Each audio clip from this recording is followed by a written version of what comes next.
I was just doing some research on job projections for the future up to, I believe, 2033. So it looks like there's a 6% increase span as far as the need for accountants.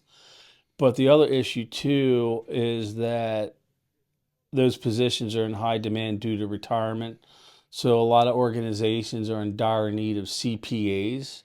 And this is due to some projections about economic growth. There are projections that the economy will improve in the near future.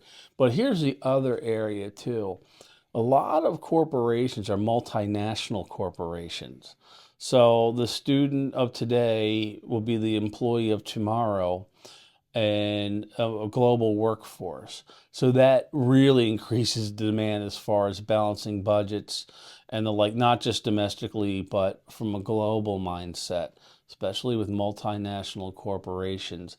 So if someone's interested in accounting, now is a really, really good time to get on board with it and work in the industry up to and including earning their CPA.